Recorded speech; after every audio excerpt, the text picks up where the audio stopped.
नमस्कार दोस्तों, आज के इस वीडियो में हम सभी जानेंगे अगर आपके नसों में दर्द की शिकायत रहती है तो उसकी आयुर्वेदिक दवा क्या है, यानी कि नसों में दर्द की आयुर्वेदिक दवा क्या है, आयुर्वेदिक इलाज क्या है, Ayurvedic medicine and treatment for neuropathic यानी कि नर्व पेन। जी हाँ, नसों में दर्द है तो ये वीडियो जो है एक डिटेल वीडियो है जिसमें आपको एक एक पॉइंट करके हम समझाएंगे, बताएंगे कि क्यों दर्द होता है, कैसे दर्द होता है, उसका आयुर्वेदिक ट्रीटमेंट क्या है, साथ ही साथ कौन कौन सी घरेलू औषधियां हैं जिनके सेवन से आप नसों के दर्द को दूर कर सकते हैं। तो इसीलिए वीडियो को बिना स्किप किए हुए अंत तक जरूर देखिएगा। वीडियो का कोई भी पार्ट अगर आप स्किप करेंगे आपको पूर्णतः समझ में नहीं आएगा, लेकिन अगर पूरा देखते हैं तो आपको पूर्णतः समझ में आ जाएगा कि नसों में दर्द की वजह क्या है और क्या खाने से ये दर्द दूर किया जा सकता है। इसीलिए वीडियो को अंत तक देखिए। आप देख रहे हैं आयुर्वेदिक उपचार। प्लीज वीडियो को लाइक कर दीजिए, शेयर कर दीजिए व्हाट्सएप पे, फेसबुक पे, ताकि सभी को वीडियो मिल सके। आइए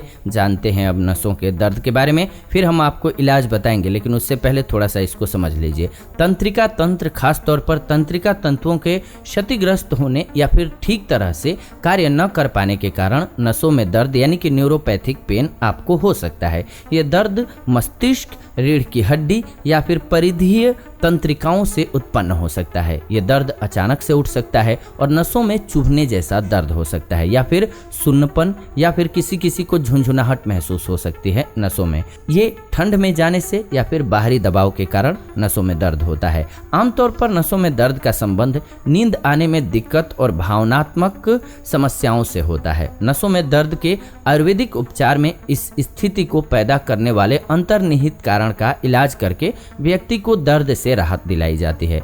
न्यूरोपैथिक पेन का इलाज प्रमुख तौर पर निदान, परिवारजन यानी कि रोग के कारण को दूर करना, स्नेहन यानी कि तेल लगाने की विधि, स्वेदन यानी कि पसीना लाने की विधि, विरेचन यानी कि दस्त की विधि, बस्ती यानी कि एनिमा, नास्य यानी कि नाक से औषधि डालने की विधि और रक्त मोक्षण यानी कि दूषित खून निकालने की विधि से किया जाता है। हम आपको कुछ औषधियों से भी बताएंगे। नसों में दर्द के इलाज में इस्तेमाल होने वाली कुछ जड़ी बूटियां हैं और औषधियां हैं, जैसे कि भूमि आंवला की, हरिद्रा यानी कि हल्दी की, बला यानी कि खिरायटी की, बसंत कुसुमाकर और शिरह शुलादि वज्र रस और महावत विध्वंसन रस का नाम शामिल है। लेकिन इनका इस्तेमाल कैसे करना है, ये खूबी है, ये समझना बहुत जरूरी है कि इनका इस्तेमाल कैसे करेंगे तो आपको लाभ मिलेगा और किस प्रकार से आपको ये लाभ करेगा। इसीलिए वीडियो को अंत तक देखने के लिए और बिना स्किप किए हुए देखने के लिए हमने कहा, क्योंकि समझना बहुत जरूरी है। आपको हर इलाज हम इसमें बताएंगे और कारण भी बताएंगे। तो आइए सबसे पहले समझते हैं कि आयुर्वेद के अनुसार नसों में दर्द है क्या चीज। जी हाँ, आयुर्वेद के अनुसार वात दोष तंत्रिका तंत्र और इसके कार्यों को नियंत्रित करता है। इस प्रकार से तंत्रिका तंत्र संबंधी विकारों के प्रमुख कारणों में से एक वात का खराब होना शामिल होता है। यानी कि अगर आपको वात दोष की शिकायत है तो आपके नसों में दर्द होता है। चूंकि न्यूरोपैथिक पेन एक ऐसी स्थिति है जो केंद्रीय और परिधीय तंत्रिका तंत्र को प्रभावित करती है, इसीलिए निम्न वात रोगों के कारण भी ये समस्या आपको हो सकती है। निम्न कहने का मेरा मतलब है कि आपको अब बता रहे हैं कि कौन कौन से कारणों से। तो पहला कारण है डायबिटिक न्यूरोपैथी। ये समस्या डायबिटीज के मरीजों में ज्यादा देखी जाती है। इसमें डायबिटीज के मरीज को खास तौर पर हाथों और टांगों में जलन, दर्द, झंझनाहट, सुन्नपन महसूस होता है। वात दोष के कारण दर्द और झंझनाहट महसूस होती है, जबकि जलन की वजह पित्त दोष होता है। डायबिटिक न्यूरोपैथी में व्यक्ति को ठंडा, गर्म और कंपन महसूस होना भी बंद हो जाता है, यानी कि उसको पता ही नहीं चलता है। दूसरी स्थिति है गृध्रस्सी यानी कि साइटिका जिसे कहते हैं। इस स्थिति में कूल्हों की नसों से दर्द शुरू होता है। इसमें हल्का या तेज दर्द हो सकता है और दर्द नितंबों की नसों से होकर के जांघों और फिर इसके निचले हिस्सों में पहुंच सकता है। कभी कभी ये न्यूरोपैथिक पेन पैरों तक जा पहुंचता है। आयुर्वेद के अनुसार साइटिका की वजह से एक या दोनों टांगों में चुभने वाला दर्द, अकड़न, झंझनाहट महसूस आपको हो सकती है और ये प्रमुख तौर पर पिंडली की मांसपेशियों, घुटने के जोड़, कमर के निचले और ऊपरी हिस्से को प्रभावित करता है। साइटिका केवल वात या कफ एवं वात के एक साथ खराब होने के कारण हो सकता है। कफ के साथ वात में असंतुलन आने पर सुस्ती, भारीपन और स्वाद में कमी आने जैसे लक्षण आपको दिखाई देने लगते हैं। इसके अलावा विसर्प यानी कि दाद की वजह से एक फैलने वाला त्वचा का रोग है ये, जो कि वायरल संक्रमण के कारण आपको होता है और इसके अलग अलग लक्षण दिखाई देते हैं। ये 7 धातुओं और त्रिदोष में से किसी भी एक में असंतुलन के कारण आपको हो सकता है। प्रभावित धातु और दोष के आधार पर लक्षण अलग अलग हो सकते हैं। विसर्प के सबसे सामान्य लक्षणों में सुन्नपन, बुखार, अकड़न, चुभने वाला दर्द, मांसपेशियों में ऐंठन और भूख में कमी शामिल होता है। विसर्प के कारण पोस्ट हर्पेटिक न्यूराल्जिया यानी कि नसों और त्वचा को प्रभावित करने वाली दर्द भरी स्थिति होती है ये, जिससे नसों में दर्द पैदा हो जाता है। इसके अलावा नसों में दर्द का कारण क्या है? अनंतवात, जिसे ट्राइजेमिनल न्यूरल्जिया कहा जाता है। ये स्थिति ट्राइजेमिनल नसों यानी कि चेहरे पर सनसनाहट महसूस करवाने वाली नस को प्रभावित करती है। ट्राइजेमिनल नस चेहरे की त्वचा और सिर के आगे वाले हिस्से में स्थित होती है। ट्राइजेमिनल न्यूरल्जिया की स्थिति अकेले वात या कफ के साथ वात दोष के प्रमुख रूप से असंतुलित होने के कारण पैदा होती है। इस स्थिति में वात के खराब होने के कारण गर्दन में तेज दर्द, गालों का फड़कना, जबड़े की मांसपेशियों में ऐंठन होना, ये सभी शामिल होता है। ये आंखों को भी प्रभावित करता है। आचार्य सुश्रुत ने इस बीमारी का उल्लेख करते हुए कहा है कि यह स्थिति तीनों दोषों के खराब होने के कारण पैदा होती है। जब आप सुश्रुत संहिता पढ़ेंगे तो नसों में दर्द का आयुर्वेदिक उपचार क्या है, यानी कि इलाज क्या है, आपको औषधियों से बता देते हैं, फिर आपको निदान परिवार्जन बताएंगे, स्नेहन बताएंगे। ये विधियां भी बहुत आसान होती हैं, ये समझना बहुत जरूरी है, लेकिन आपको पहले औषधियों से बता देते हैं कि कौन कौन सी आयुर्वेदिक जड़ी बूटियां हैं जिससे इनका इलाज किया जाता है। सबसे पहले तो भूमि आम्ल की। जी हाँ, भूमि आम्ल की पाचन, मूत्राशय और प्रजनन प्रणाली पर कार्य करती है। इसमें तीखे, संकुचक उत्तकों को एक साथ रखने वाले और भूख बढ़ाने वाले गुण होते हैं। इस जड़ी बूटी को बढ़े हुए वात दोष को साफ करने और वात से संबंधित कई रोगों का इलाज करने के लिए किया जाना बहुत बेहतर रहता है। भूमि आम्ल की पित्त और कफ दोष को भी साफ करने में उपयोगी होती है। इस प्रकार से ये पित्त और कफ दोष के असंतुलित होने के कारण पैदा हुए दर्द और जलन को दूर करती है। डायबिटिक न्यूरोपैथी में ठंडा, गर्म और कंपन का एहसास होना बंद हो जाता है। भूमि आम्ल की इस समस्या को भी दूर करती है। इसीलिए डायबिटीज में होने वाले नसों में दर्द के इलाज में इस जड़ी बूटी का इस्तेमाल बहुत असरकारक होता है। लिवर रोगों के इलाज में इस्तेमाल होने वाली प्रमुख जड़ी बूटियों में से एक है भूमि आम्ल की। जी हाँ, इसके अलावा डायबिटीज, एडिमा, पीलिया, कोलाइटिस यानी कि आंतों में सूजन, गोनोरिया यानी कि यौन क्रियाकलाप के दौरान एक व्यक्ति से दूसरे व्यक्ति में फैलने वाले सबसे आम रोगों में से ये एक होता है। और पेचिश को नियंत्रित करने में भी भूमि आम्लकी का इस्तेमाल बहुत बेहतर रहता है। बाहरी तौर पर इस जड़ी बूटी के इस्तेमाल से जलन, घाव, सूजन, खुजली और अन्य त्वचा के रोगों का इलाज करने में मदद मिल जाती है। इसका इस्तेमाल अर्क, रस, पाउडर, पुलटिस या गोली के रूप में आप कर सकते हैं। इसको किसी भी पंसारी की दुकान पर जाइए, वहां से आप ला सकते हैं आराम से भूमि आम्लकी बोल करके। इसका इस्तेमाल आप हर रोज अपनी बीमारी के अकॉर्डिंग कर सकते हैं। 1 से 2 ग्राम, 5 ग्राम के नीचे तक की या 5 ग्राम तक की मात्रा आप ले सकते हैं कभी भी, लेकिन अगर आपको ज़्यादा प्रॉब्लम है तो डॉक्टर से बात करके एक बार लीजिए, आपके लिए अच्छा रहेगा। इसके अलावा हरिद्रा, जी हाँ, हरिद्रा परिसंचरण, पाचन, श्वसन और मूत्र प्रणाली पर कार्य करता है। इसमें एंटीऑक्सीडेंट और सूजन को दूर करने वाले गुण होते हैं। ये खून बनाने और उसे साफ करने में मदद करती है। नसों में दर्द से राहत पाने में हरिद्रा बहुत उपयोगी है। इसका इस्तेमाल अर्क के रूप में आप कर सकते हैं, काढ़े के रूप में कर सकते हैं, दूध के काढ़े के रूप में कर सकते हैं, पाउडर और पेस्ट के तौर पर भी आप कर सकते हैं। हरिद्रा का आपको सेवन करना है, मात्रा वहीं रखना है, 5 ग्राम तक हाईएस्ट आपके लिए फायदेमंद रहेगा। इसके अलावा बला, जी हाँ, बला परिसंचरण तंत्रिका, प्रजनन, श्वसन और मूत्र प्रणाली के अंगों पर कार्य करता है। इसमें नसों को आराम देने, दर्द निवारक, ऊर्जादायक, उत्तेजक और मूत्रवर्धक गुण होते हैं। शरीर को ताकत एवं मजबूती देने के लिए इस्तेमाल होने वाली प्रमुख जड़ी बूटियों में बला का नाम भी शामिल होता है। बला उत्तकों को ठीक और लंबे समय से हो रही जलन का इलाज करती है। अलग अलग वात विकारों को नियंत्रित करने और सुन्नपन, नसों में दर्द एवं मांसपेशियों में ऐंठन का इलाज करने में इसका इस्तेमाल किया जा सकता है। यह नसों में दर्द के सामान्य कारणों जैसे कि साइटिका, डायबिटीज, न्यूरोपैथी और अर्थराइटिस के इलाज में काफी असरकारक होती है। इसका इस्तेमाल काढ़े, पाउडर या फिर औषधीय तेल के रूप में आप कर सकते हैं। नसों में दर्द के लिए आयुर्वेदिक औषधियों में वसंत कुसुमाकर भी बहुत अच्छी है। इस औषधि को स्वर्ण यानी कि सोना, रौप्य यानी कि चांदी,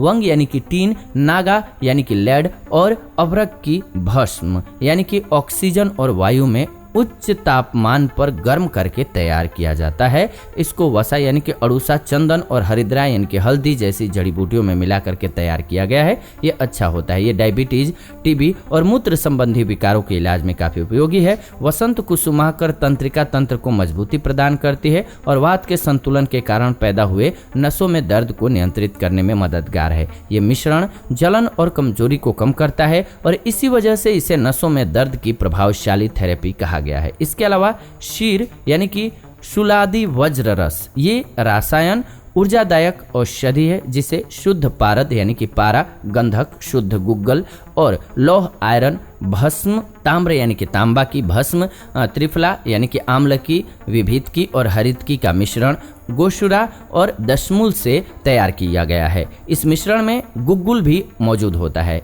जिसमें वात को साफ करने के गुण होते हैं और ये सभी प्रकार के दर्द को नियंत्रित करने में उपयोगी होता है, जिसमें नसों में दर्द भी शामिल होता है। खासतौर पर ट्राइजेमिनल न्यूरेल्जिया के कारण होने वाले नसों में दर्द को ये दूर करता है। इसके अलावा महावात विध्वंसन रस होता है जिसे बढ़े हुए वात को ठीक करने की बेहतरीन औषधियों में महावात विध्वंसन रस का नाम सबसे ऊपर शामिल किया जाता है। ये तंत्रिका तंत्र से संबंधित विकारों और दर्द भरी स्थितियों के इलाज में बहुत उपयोगी है। महावात विध्वंसन रस वात की नड़ियों और वात प्रधान हिस्सों पर असर करती है। ये वात को संतुलित करती है जिससे वात के असंतुलन के कारण पैदा हुए लक्षणों में कमी आती है। व्यक्ति की प्रकृति और प्रभावी दोष जैसे कई कारणों के आधार पर चिकित्सा पद्धति निर्धारित की जाती है। उचित औषधि और रोग के निदान के लिए आपको आयुर्वेदिक चिकित्सक से परामर्श जरूर लेना चाहिए। इस वीडियो को आपको कितने तक मानना चाहिए आपके इन्फॉर्मेशन के लिए, क्योंकि आप डॉक्टर नहीं है तो आपको बॉडी की प्रकृति और दवाइयों की समझ नहीं है,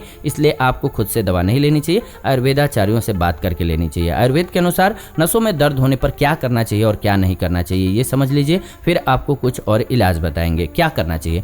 आरामदायक, नरम और स्पॉन्जी मैट्रेस पर आपको सोना चाहिए, यानी कि बिस्तर आपका आरामदायक होना चाहिए। कुर्सी पर मुलायम कुशन लगा करके बैठना चाहिए। अपने दैनिक आहार में मेथी, हींग, बैंगन, सहजन, इमली, नारियल पानी, नींबू, लहसुन, आम, अंगूर, यूश, कई प्रकार की दालों में उबाला गया पानी, इसके अलावा दूध, चावल, गेहूं, काले चने, घी, सेवंध यानी कि नमकीन, मक्खन और अनार शामिल होता है। इनको जरूर खाइए। एक्सरसाइज और बैठते समय पोस्चर का खास ध्यान रखिए। योग कीजिए और रोजमर्रा की जिंदगी में गर्म पानी को शामिल कर लीजिए, आपको नसों के दर्द से राहत मिलेगी। क्या नहीं करना चाहिए? तो प्राकृतिक इच्छाओं जैसे कि भूख, प्यास, मल त्याग और पेशाब को कभी रोकिए मत, नहीं तो आपको नुकसान होगा। वात बढ़ाने वाली चीजें जैसे कि बिस्किट, बासी भोजन, ठंडा खाना, दालें, चिप्स, कोल्ड ड्रिंक एवं मटर नहीं खाना चाहिए। ज़्यादा ठंडी जगहों पर जाने से बचना चाहिए। बहुत ज़्यादा शारीरिक गतिविधियां नहीं करनी चाहिए। दुख और क्रोध जैसी नकारात्मक भावनाओं से आपको दूर रहना चाहिए। नसों में दर्द में आयुर्वेदिक दवा कितनी लाभदायक होती है, ये भी एक सवाल आता है। तो डायबिटीज न्यूरोपैथी के लक्षणों से पीड़ित 30 प्रतिभागियों पर एक चिकित्सकीय अध्ययन किया गया था, जिसमें नसों में दर्द को नियंत्रित करने के लिए आयुर्वेदिक उपचार के प्रभाव की जांच की गई। इन प्रतिभागियों को अतिबला की जड़ के काढ़े के साथ भूमि आंवला की चूर्ण दिया गया। 30 दिन के उपचार के बाद आयुर्वेदिक औषधियों को डायबिटिक न्यूरोपैथी के लक्षणों जिसमें दर्द भी शामिल था, इसके इलाज में असरकारी पाया गया। अन्य चिकित्सकीय अध्ययन में साइटिका से ग्रस्त लोगों पर 3 आयुर्वेदिक औषधियों के प्रभाव की जांच की गई। प्रतिभागियों को 3 समूह में बांटा गया। पहले समूह को पारिजात पत्र घन का हर्बल मिश्रण दिया गया और दूसरे समूह को दशमूल तेल से कटी बस्ती चिकित्सा दी गई, जबकि तीसरे समूह को ये दोनों चीजें दी गई। तीनों समूह के प्रतिभागियों को लक्षणों से राहत मिली, लेकिन तीसरे समूह के लोगों में बाकी 2 समूह की तुलना में महत्वपूर्ण सुधार देखा गया। नसों में दर्द की आयुर्वेदिक औषधि के कुछ नुकसान भी हो सकते हैं। तो क्या हो सकता है? वैसे तो आयुर्वेदिक चिकित्साएं सुरक्षित और असरकारी होते हैं, लेकिन व्यक्ति की चिकित्सकीय स्थिति के आधार पर हानिकारक प्रभाव देखने को मिल सकते हैं। ये सभी चिकित्साओं को लेकर के आपको कुछ बातों का ध्यान रखना चाहिए। गुदा एवं मलाशय में चोट लगने नहीं देना चाहिए। दस्त, शरीर के निचले हिस्सों से ब्लीडिंग होने, मलाशय के बढ़ने और बस्ती कर्म के बाद विरेचन की सलाह नहीं होती है आपके लिए। आंतों में रुकावट, गुदा में सूजन और एनीमिया की स्थिति में बस्ती कर्म से बचना चाहिए। ब्लीडिंग विकारों, एनीमिया और बवासीर से ग्रस्त व्यक्ति को रक्त मोक्षण की सलाह नहीं है। गंभीर पीलिया और हेपेटाइटिस यानी कि लीवर में सूजन में हरिद्रा का इस्तेमाल नहीं करना चाहिए। छाती में कफ जमने पर बला का प्रयोग हानिकारक साबित होता है। नसों में दर्द के आयुर्वेदिक ट्रीटमेंट से जुड़ी हुई कुछ और बातों को जान लीजिए। नसों के असक्रिय या क्षतिग्रस्त होने पर न्यूरोपैथिक पेन हो सकता है आपको। ये एक सामान्य स्थिति है जो दुनिया भर में कई लोगों को प्रभावित करती है। हालांकि पारंपरिक औषधियों से दर्द से तुरंत आराम तो मिल जाता है, लेकिन दवा का असर खत्म होने पर दर्द फिर से शुरू हो जाता है और इनके हल्के साइड इफेक्ट भी आपको होते हैं। अगर नसों में दर्द को नियंत्रित करने के लिए आयुर्वेदिक उपचार, जड़ी बूटियों और औषधियों का ठीक तरह से इस्तेमाल किया जाए तो ये असरकारी और सुरक्षित होती हैं। ये आयुर्वेदिक तरीके न सिर्फ अंतर्निहित स्थिति यानी कि दर्द होने के असली कारण का इलाज करते हैं, बल्कि नसों में दर्द को दोबारा आपको होने भी नहीं देते हैं, उनको दोबारा होने से रोक भी देते हैं। ये इसलिए भी बेहतर होता है। बस आयुर्वेदिक औषधियों का ये है कि लंबे समय तक आपको इस्तेमाल करना होता है और इसके साथ साथ आपको सही जानकार के अंदर में ही इस्तेमाल करना चाहिए, तो आपके लिए हमेशा बहुत बेस्ट तरीका है, फायदा है। अब आइए समझ लेते हैं नसों में दर्द का आयुर्वेदिक इलाज क्या है। आपने आयुर्वेदिक औषधियों से इलाज जाना, लेकिन आयुर्वेदा में क्या इलाज है ये भी सीख लीजिए। निदान परिवार्जन, जो आपको पहले ही हमने बताया, आप नहीं जानते होंगे तो समझिए क्या है। निदान परिवार्जन में बीमारी के कारण को दूर किया जाता है। चूंकि नसों में दर्द का प्रमुख कारण वात दोष में असंतुलन आना होता है, इसीलिए न्यूरोपैथिक पेन के इलाज में वात बढ़ाने वाले खाद्य पदार्थों का सेवन न करना महत्वपूर्ण भूमिका निभाता है। निदान परिवार्जन के स्थिति एवं रोग को बढ़ने और दोबारा होने से रोकता है, जो कि हमने आपको अभी बताया कि क्या क्या नहीं खाना चाहिए, तो उसी से किया जाता है ये इलाज। दूसरा है स्नेहन। स्नेहन थेरेपी में शरीर को बाहरी और आंतरिक रूप से चिकना किया जाता है, जिससे शरीर में जमे हुए अपशिष्ट पदार्थ नष्ट हो जाते हैं और बढ़े हुए वात में संतुलन आ जाता है। स्नेहन वात रोगों जैसे कि साइटिका और ऑस्टियोआर्थराइटिस के इलाज में काफी असरकारी है। इन स्थितियों के कारण पैदा हुए न्यूरोपैथिक पेन को स्नेहन से दूर किया जा सकता है। इसके बाद नंबर आता है स्वेदन का। स्वेदन में अलग अलग उपकरणों जैसे कि धातु की वस्तु, कपड़े, गर्म हाथ इत्यादि से शरीर का प्रभावित हिस्से पर पसीना लाया जाता है। ये शरीर से अतिरिक्त दोष को साफ एवं संतुलित करने में मदद करता है। स्वेदन आम को पतला करके उसे पाचन मार्ग में लाता है, जहां से अमा को पंचकर्म थेरेपी की अलग अलग चिकित्साओं जैसे कि विरेचन और बस्ती के जरिए शरीर से बाहर निकाल दिया जाता है। ये रक्त प्रवाह में सुधार लाता है। यह सभी वात से संबंधित विकारों के लिए सबसे बेहतरीन चिकित्साओं में से एक है। नसों में दर्द का संबंध प्रमुख तौर पर वात दोष से होता है। इस प्रकार के दर्द के इलाज में स्वेदन लाभकारी साबित हो सकता है आपके लिए। इसके अलावा विरेचन, इसका नाम आपने सुना होगा। विरेचन कर्म में दस्त लाने और शरीर से अमा एवं बढ़े हुए दोष को हटाने के लिए जड़ी बूटियों का इस्तेमाल किया जाता है। ये प्रमुख तौर पर त्वचा विकार के लिए जिम्मेदार असंतुलित पित्त दोष को हटाने में असरकारक होता है। इस प्रकार से विसर्प यानी कि दाद और इससे संबंधित लक्षणों जैसे कि नसों में दर्द को नियंत्रित करने के लिए विरेचन का उपयोग किया जा सकता है। विरेचन साइटिका और ट्राइजेमिनल न्यूरेल्जिया से संबंधित नसों में दर्द को नियंत्रित करने के लिए सबसे बेस्ट उपाय होता है। इसके अलावा बस्ती, जी हाँ, पंचकर्म थेरेपी में से एक बस्ती कर्म में आता है। काढ़े, तेल या पेस्ट के रूप में हर्बल एनिमा दिया जाता है। बस्ती आंतों को साफ करती है और शरीर से असंतुलित दोष एवं अमा को नष्ट करती है। दीपन यानी कि भूख बढ़ाने वाले और लेखन गुण के कारण अरंडीमूल बस्ती शरीर से अकड़न और भारीपन को दूर करने में उपयोगी है, जिससे असंतुलित कफ को ठीक किया जाता है। ये बढ़े हुए वात को भी साफ करता है और इसमें सूजन रोधी, एंटीऑक्सीडेंट, दर्द निवारक और हड्डियों को पुनर्जीवित करने वाले गुण होते हैं। इसके अलावा नास्य, जी हाँ, नास्य में जड़ी बूटियों को काढ़े या तेल के रूप में नासिक गुहा में डाला जाता है। चूंकि नाक को मस्तिष्क का द्वार माना जाता है, इसीलिए ये सिर से दूषित दोष को साफ करने में मदद करता है। इस चिकित्सा से सिर की नड़ियां खुल जाती हैं और सिर, नाक, आंखों, मुंह कानों और पैरानेसल साइनस यानी कि 4 हवा से भरे स्थानों के जोड़ों का समूह जो नासिक गुहा को घेरता है। इससे अमा यानी कि विषाक्त पदार्थ साफ होती है। इससे सिर और शरीर में हल्कापन आता है। नास्य में इस्तेमाल होने वाली जड़ी बूटियां हैं विडंग, बृहति, अपामार्ग और सहजन। नास्य साइनोसाइटिस, जुकाम और एलर्जिक राइनाइटिस जैसी स्थिति के इलाज में उपयोगी होती है। ये कानों और आंखों से संबंधित समस्याओं जैसे कि सुनने की क्षमता कम होना और टिटनस यानी कि कान बजना, खुजली एवं आंखों से पानी आना, कंजक्टिवाइटिस तथा ग्लूकोमा के इलाज में मददगार है। ट्राइजेमिनल न्यूरैल्जिया को नियंत्रित करने के लिए बादाम रोगन तेल का इस्तेमाल किया जाता है। इसके अलावा कटी बस्ती का उपयोग किया जाता है। इस चिकित्सा में आटे से बने हुए फ्रेम को कमर पर रखा जाता है और फिर उसमें गर्म तेल भरा जाता है। इसके बाद इस फ्रेम को कुछ समय के लिए त्वचा के संपर्क में ही रखा जाता है। तेल को समय समय पर बदलते रहना पड़ता है। इस चिकित्सा में त्वचा को चिकना और पसीना लाने वाला बनाया जाता है, जिससे आमा और असंतुलित दोष को साफ करने में मदद मिलती है। ये साइटिका और उन स्थितियों के इलाज में उपयोगी है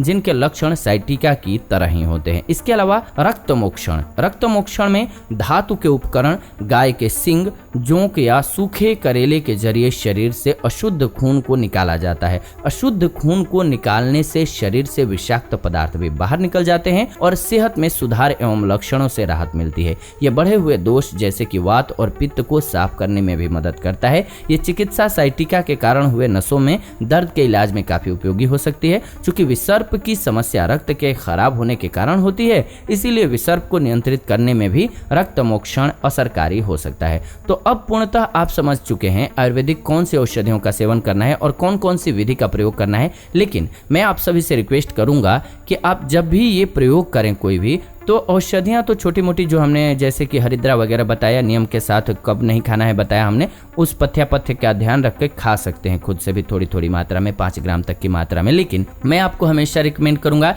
कि एक उचित जो आयुर्वेदा के जानकार हैं उनके पास जाकर के ही दवा लीजिए, क्योंकि वो आपके बॉडी की प्रकृति को समझेंगे और आपकी बीमारियों को समझेंगे। फिर इसके बाद आपको मेडिसिन जो है या इसमें से कौन सी औषधि आपके लिए बेस्ट है प्रोवाइड कराएंगे। तो इसलिए आपके लिए ज़्यादा बेहतर रहेगा। ये जानकारी के लिए वीडियो आपके लिए बहुत अच्छी है। क्यों? क्योंकि आप प्रैक्टिशनर नहीं है, आपको अपनी बॉडी की समझ नहीं है, तो डायरेक्ट लेंगे तो आपको समझ नहीं है, तो हो सकता है कि नुकसान भी हो। तो इसलिए आपको कभी भी खुद से नहीं लेना चाहिए। हाँ, जो खाने की चीज़ें हमने बताई उनको ले सकते हैं, लेकिन बहुत कम मात्रा में लीजिएगा। 5 ग्राम से 7 ग्राम की मात्रा आपको लेना है, उससे ज़्यादा नहीं लेना है। जैसे कि हरिद्रा, बला, ये सब बताया हमने, इन सभी को ले सकते हैं, लेकिन आपको कम मात्रा में लेना चाहिए। भूमि आम्ल की लीजिए 5 से 7 ग्राम की मात्रा, ये बहुत अच्छा होता है। इससे भी आपका काम हो जाना है। आपका धीरे धीरे टाइम लगता है आयुर्वेदिक औषधियों के इलाज में, लेकिन नसों का दर्द जो है हमेशा के लिए दूर हो जाएगा। तो उम्मीद करते हैं आपको वीडियो बेहद पसंद आई होगी। ऐसी ही नई वीडियो के लिए चैनल को सब्सक्राइब कर लीजिए, बेल नोटिफिकेशन को ऑन कर लीजिए, ताकि नई वीडियो जब भी हम लाएं नोटिफिकेशन आपको सबसे पहले मिले। साथ ही साथ वीडियो को लाइक कीजिए, शेयर कीजिए व्हाट्सएप पे, फेसबुक पे, फैमिली मेंबर्स के साथ, दोस्तों के साथ, ताकि उनको एक बेहतर जानकारी मिल सके। फिलहाल विदा लेते हैं आज की इस वीडियो से। जुड़ेंगे नई वीडियो में नई जानकारी के साथ। वीडियो को अंत तक देखा आपने, इसलिए दिल से आपका धन्यवाद।